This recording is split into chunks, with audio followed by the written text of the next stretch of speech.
What's the smallest amount of internet fame, clout, that you've seen go to someone's head?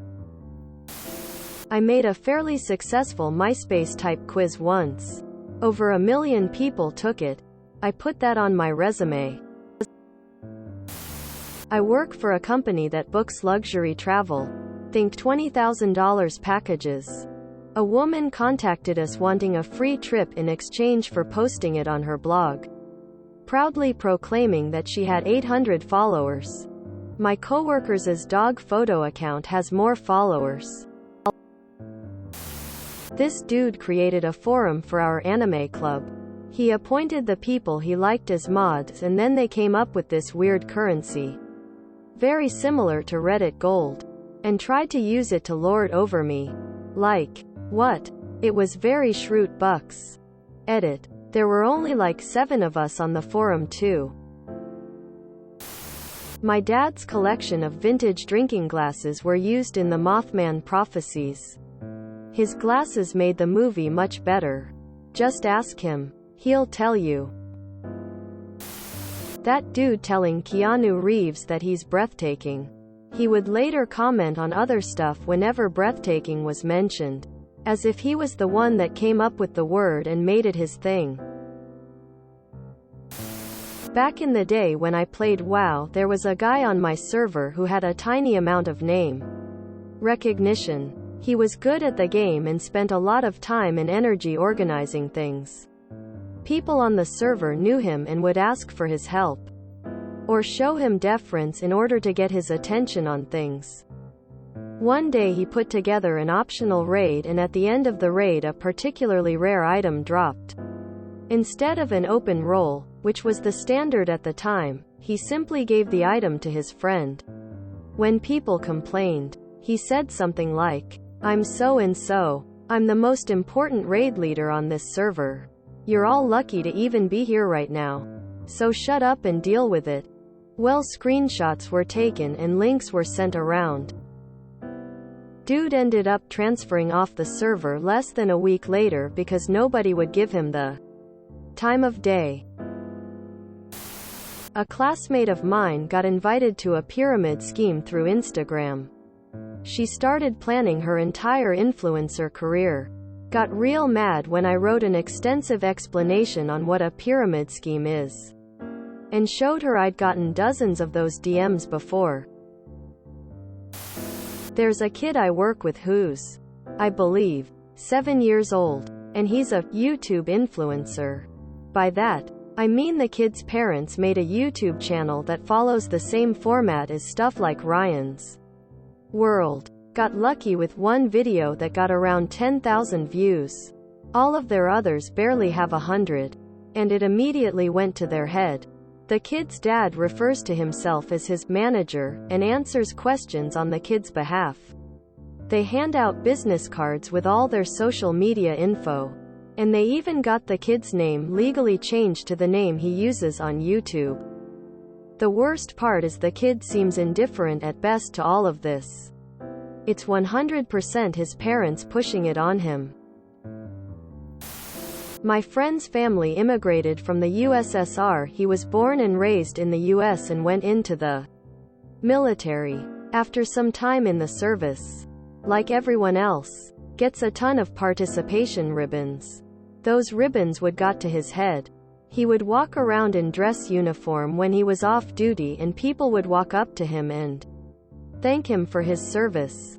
Never mind that only time he saw bullets fly was in training. One day, he decides to visit his grandparents in his dress uniform.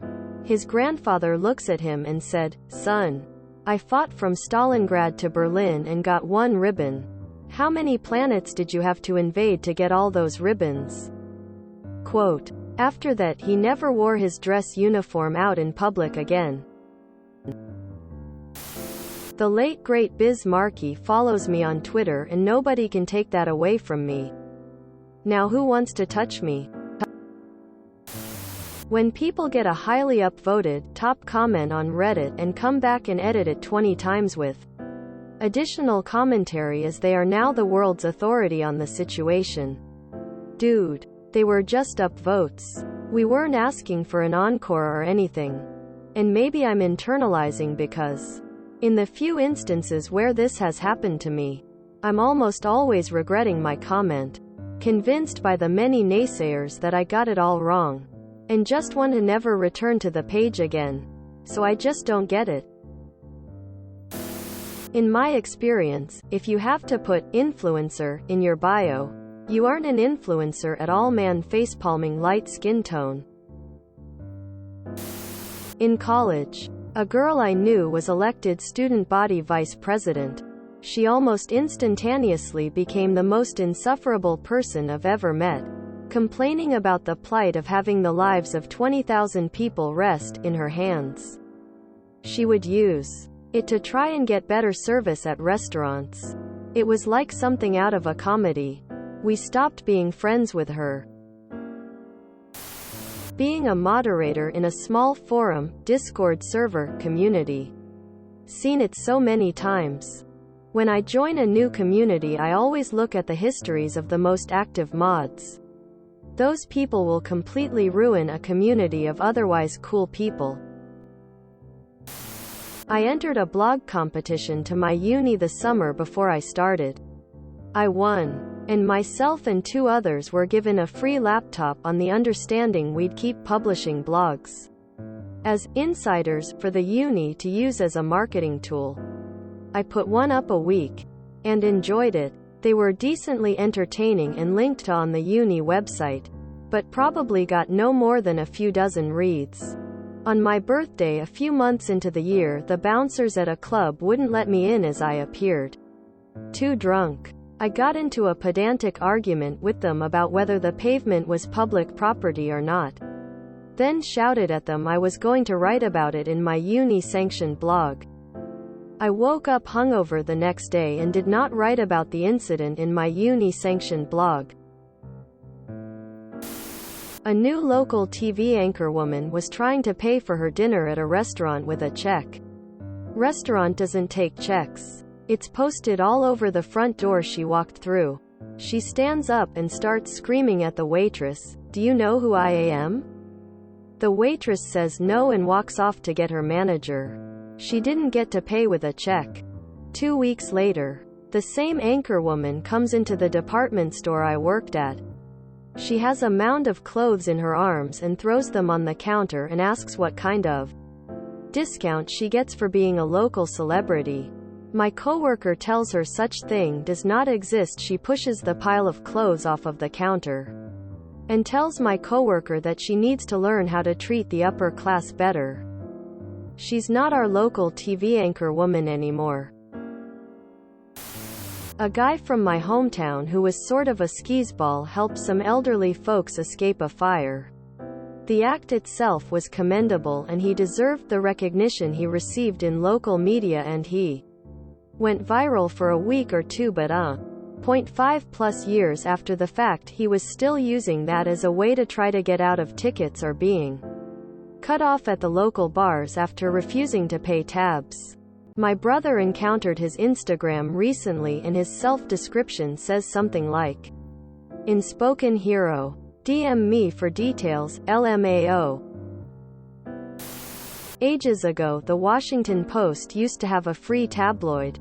One page featured quotes from various local blog posts. My blog would get quoted sometimes and I'd think it was sort of neat. But some of the other bloggers got obsessed and would, go scoop up 1,000 copies of the tabloid to hoard because they were now famous bloggers. I worked with a guy and every time he met someone new he had to tell them he was an actor. He had a YouTube channel with 47 subscribers and called himself something embarrassing for a man his age. My friend got 300 followers from a shoutout on a Snoop Dogg livestream. Lost them all within the week. If you enjoyed this video, please check out our playlists full of similar content. Epic Ericast is like doom scrolling for your ears.